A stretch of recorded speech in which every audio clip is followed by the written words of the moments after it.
ಕಡೆ ಬೇಡ, ಅಲ್ಲಿ ಶೋರೂಮ್ ಮನೆ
ನಾಗಣ್ಣರಪ್ಪನಿಗೆ ಒಂಚೂರು ದಾರಿ ಒಳಕ್ಕೆ ಹೋಗೋಣ ಹೋಗೋಣ ಹೋಗೋಣ ಹೋಗಿ ಅಣ್ಣ ಆಗಲ್ಲ ಹೋಗಲ್ಲ ಗಾಡಿ ಅಂತ ಹೇಳಿ ಸುಮಾರು ಕೈ ಹಾಕ್ಬಿಟ್ಟು ಮಾತಾಡ್ರ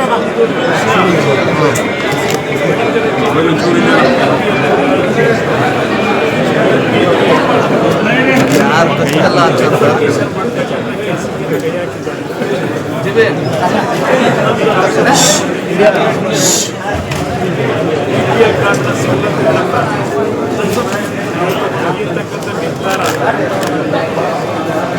ಸರ್ಕಾರದ ಆ ಕಡೆಗೆ ಮಾಡೋದು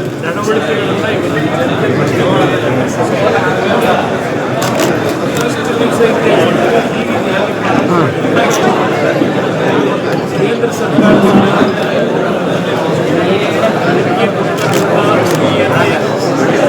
ಮಾಡಿಲ್ಲ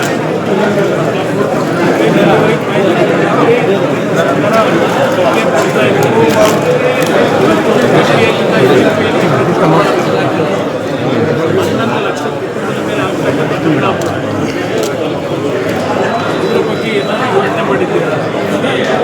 6 ಸಚಿವರು ಹೇಳ್ತಾರೆ APL ನಾನು ಅವರಿಗೆ ಅಕ್ಕಿ ಕೊಡ್ತಕ್ಕಂಥ ಕಾರ್ಯಕ್ರಮ ಇಟ್ಕೊಂಡಿದ್ದೀವಿ ಅಂತ ದುಡ್ಡು ಕೊಡಬೇಕು, ದುಡ್ಡು ಕಟ್ಟಬೇಕಲ್ಲ ಅದಕ್ಕೆ APL ಕಾರ್ಡ್ನವ್ರಿಗೆ. ಅದಷ್ಟೇ ಅಲ್ಲ, ಸುಮಾರು BPL ಕಾರ್ಡ್ನಲ್ಲಿ ಬೆನಿಫಿಟ್ಗಳಿದ್ದಾವೆ. ಆ ಬೆನಿಫಿಟ್ಗಳನ್ನು ನೀವು ಹೊರದಾಕೋದ್ರಿಂದ ಆ ಕುಟುಂಬದ ಮೇಲೆ ಹೊರೆ ಇಷ್ಟ ಆಗ್ಬೋದು. ಬೆನಿಫಿಟ್ಸ್ ಕೊಡೋಕ್ಕಾಗಲ್ಲ ಅಂತ ಕಟ್ ಮಾಡ್ತಿದ್ದಾರೆ. ಮೊನ್ನೆ ಬಂದಿರ್ತಕ್ಕಂಥ ಇದೇ ಒಂದು ಇಲ್ಲಿ ಗ್ಯಾರಂಟಿ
ಕೋಟಿಗೆ ನೀವೇನು 52,000 ಕೋಟಿ ರೂಪಾಯಿಗಳ ಗ್ಯಾರಂಟಿ ಸ್ಕೀಮನ್ನು ಘೋಷಣೆ ಮಾಡಿದ್ಮೇಲೆ ಹೆಚ್ಚುವರಿಯಾಗಿ ತೆರಿಗೆ ರೂಪದಲ್ಲಿ ಎಷ್ಟು ಹಣ ಸಂಗ್ರಹ ಆಗ್ತಾ ಇದೆ?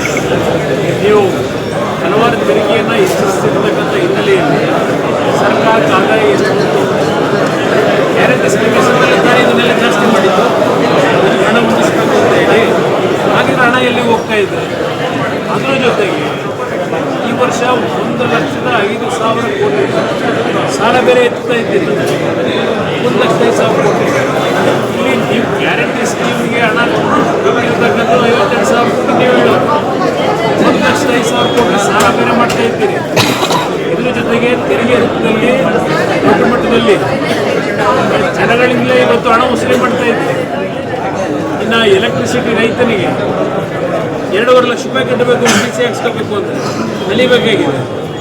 ಯಾವ್ಯಾವ ಬಾಬ್ನಲ್ಲಿ ನೀವು ಯಾವ ರೀತಿಯಲ್ಲಿ ತೆರಿಗೆಯನ್ನು ಇವತ್ತು ಹೆಚ್ಚಿಸ್ಕೊಳ್ಳಿಕ್ಕೆ ಸಾಮಾನ್ಯರ ಮೇಲೆ ಏರಿಕೆ ಮಾಡಿದ್ದೀರಿ. ಅದರಿಂದ ಇಲ್ಲಿ ಗ್ಯಾರಂಟಿ ಸ್ಕೀಮ್ನಿಂದ ಸರ್ಕಾರ ದಿವಾಳಿ ಆಗಿದೆ ಅಂತ ನಾನು ಹೇಳಕ್ಕೆ ತಯಾರಾಗಿಲ್ಲ. ಈ ಸರ್ಕಾರ ಕೆಲಸ ಮಾಡ್ತಕ್ಕಂಥದ್ರಲ್ಲಿ ಸರ್ಕಾರದ ಖಜಾನೆಯನ್ನು ಸ್ವೇಚ್ಛಾಚಾರವಾಗಿ ದುರ್ಬಳಕೆ ಮಾಡ್ತಾ ಇರೋದ್ರಿಂದ ಈ ಒಂದು ಸಂಕಷ್ಟಗಳನ್ನು ನಾವು ಕಾಣ್ತಾ ಇದ್ದೇವೆ ಅನ್ನೋದು ನನ್ನ ಅಭಿಪ್ರಾಯ. ಸರ್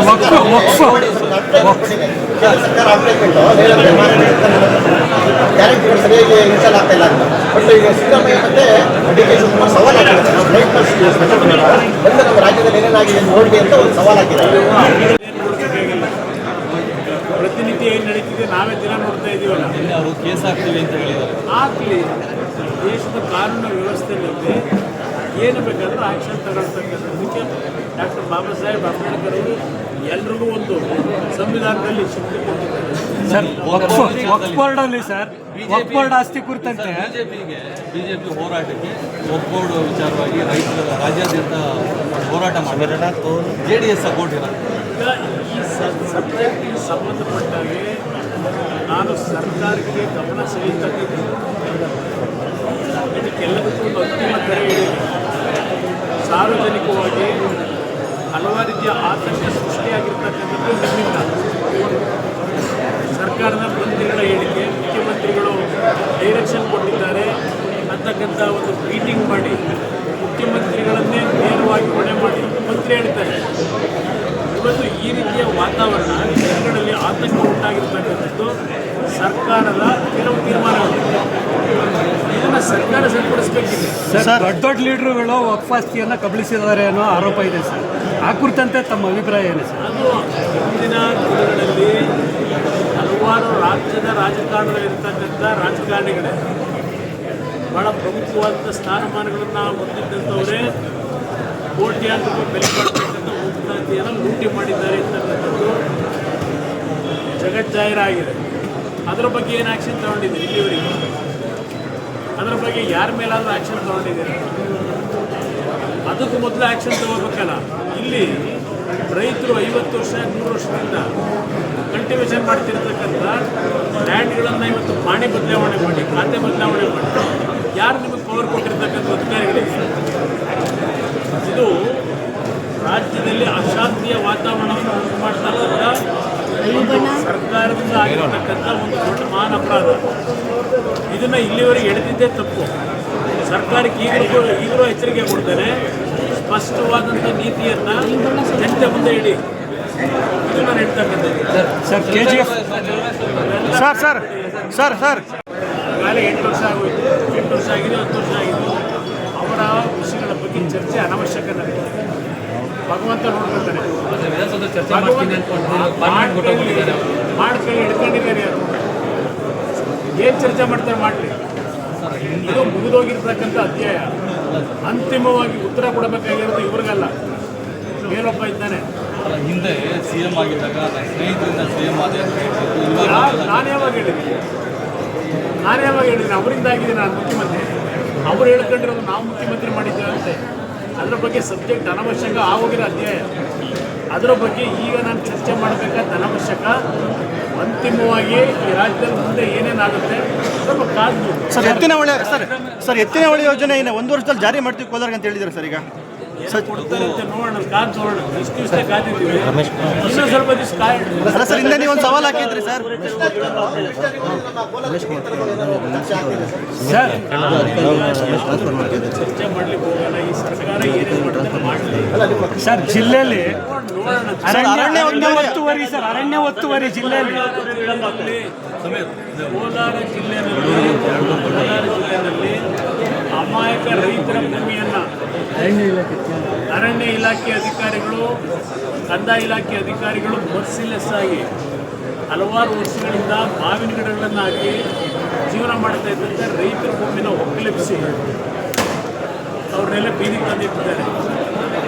ಅದೇ ಶ್ರೀನಿವಾಸಪುರದಲ್ಲಿ ನಡೆದಿರೋ 126 ಎಕರೆ ಅರಣ್ಯ ಇಲಾಖೆಯ ಒಂದು ಒತ್ತುವರಿ ಕೇಂದ್ರದ ಅರಣ್ಯ ಇಲಾಖೆಯಿಂದ ಆದೇಶ ಆಗಿದೆ, ಕೋರ್ಟ್ ಆದೇಶಗಳಾಗಿದೆ.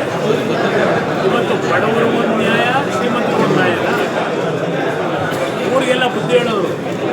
ಹಿಂದೆ ಒಂದ್ಸಲ 2800 ಎಕರೆ ಭೂಮಿ ರೈತರಿಂದ ಕಿತ್ಕೊಂಡು, ಈಗಲೂ ಇದೇ ಕಥೆ ನಡೀತಿದೆ. ಈಗ 326 ಎಕರೆ ಭೂಮಿ ಸಮಾಜಕ್ಕೆ ಏನು ಭಾಳ ಬುದ್ಧಿ ಹೇಳೋರಲ್ವೇ? ಯಾಕೆ ಅವ್ರು ಚೆನ್ನಾಗಿದ್ದಾರೆ? ಆದೇಶಗಳು ಬೇಕು ಇವತ್ತು ಕೇಂದ್ರ ಸರ್ಕಾರದಿಂದ. ಸರ್ವೆ ಕಾರ್ಯ ಕೂಡ ಮುಂದೂಡಿಕೆ ಮಾಡಿದ್ದಾರೆ ಸರ್. ಅದನ್ನೆಲ್ಲ 6ನೇ ತಾರೀಕಿಗೆ ಫಿಕ್ಸ್ ಮಾಡಿದ್ರು, ಹೇಳಿದ್ರು, ಗೈಡ್ಲೈನ್ಸ್ ಕೊಟ್ಟಿದ್ದಾರೆ.